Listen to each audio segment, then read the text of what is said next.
Assalamualaikum warahmatullahi wabarakatuh. Halo teman-teman semuanya, mari kita belajar bersama-sama hari ini. Pada kesempatan kali ini, kita kelompok 8 akan membahas mengenai modul 8 tentang evaluasi pembelajaran IPS di SD.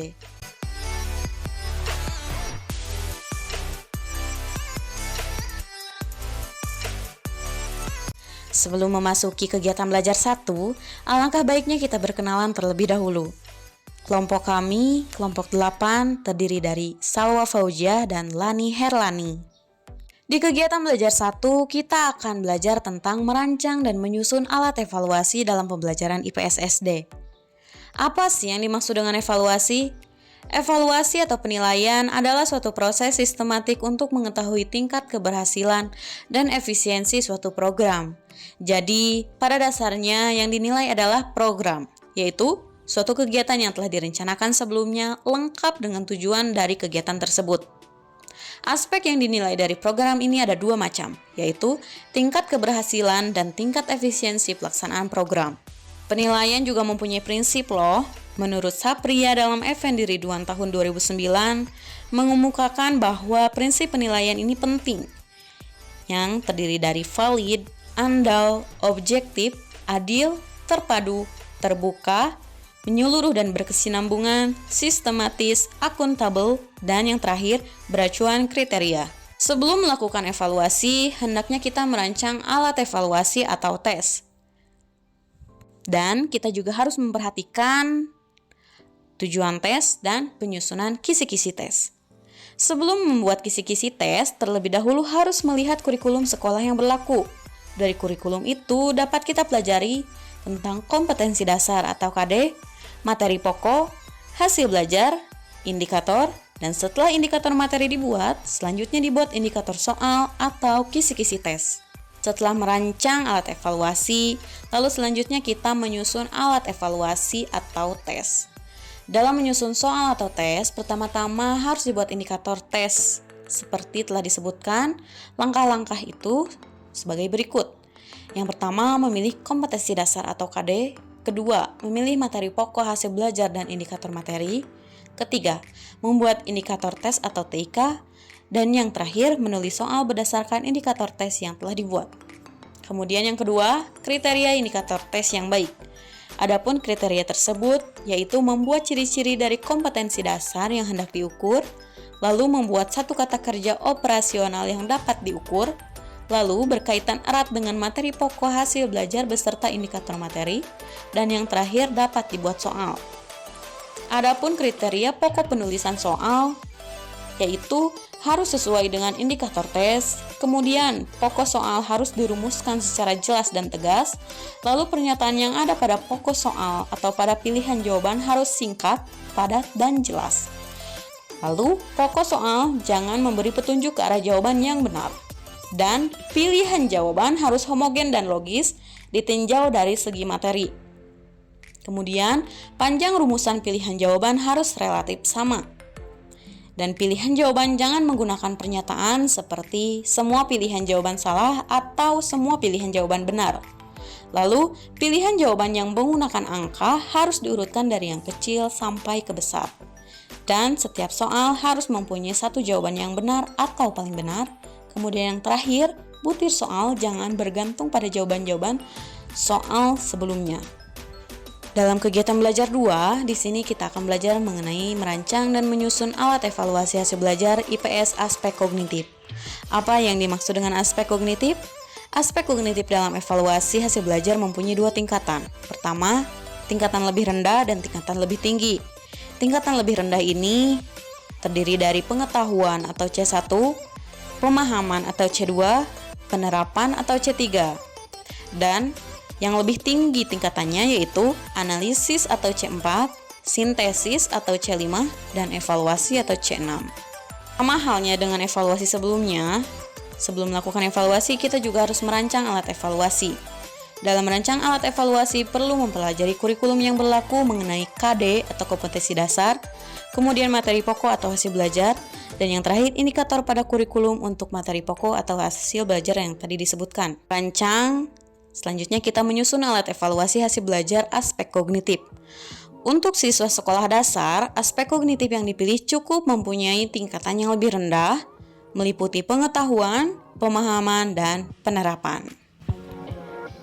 Selanjutnya itu kegiatan belajar 3, merancang dan menyusun alat evaluasi tentang nilai dan sikap sosial. Pengertian nilai dan sikap sosial. Nilai dan sikap sosial terjadi apabila ada interaksi sosial antara seseorang dengan orang lain, dengan kelompok atau antar kelompok. Untuk dapat terjadi interaksi sosial harus ada kontak sosial dan komunikasi. Kontak sosial dapat berlangsung dalam 3 bentuk sebagai berikut. Yang pertama, antara orang per orang, misalnya seorang siswa mempelajari kebiasaan-kebiasaan dalam keluarga, kebiasaan-kebiasaan guru-gurunya dalam mengajar.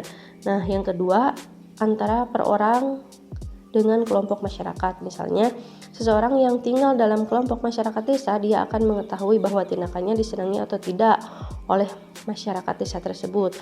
Untuk dapat disenangi oleh masyarakat desa tersebut, dia harus dapat menyesuaikan dengan norma-norma yang berlaku di desa tersebut. Yang ketiga, antara kelompok dengan kelompok. Misalnya, siswa-siswa suatu sekolah mengadakan kunjungan ke sekolah lain. Antara kedua sekolah tersebut tentu akan terjadi interaksi sosial. Selanjutnya, merancang alat evaluasi nilai dan sikap sosial. Sebelum menyusun alat evaluasi, kita perlu merencanakannya sehingga alat evaluasi yang disusun betul-betul baik. Dalam merancang alat evaluasi perlu dipelajari kurikulum sekolah yang berlaku, yaitu mengenai hal-hal berikut ini. Yang ke-1 yaitu kompetensi dasar atau KD, kedua materi pokok, ketiga hasil belajar, dan yang keempat indikator materi.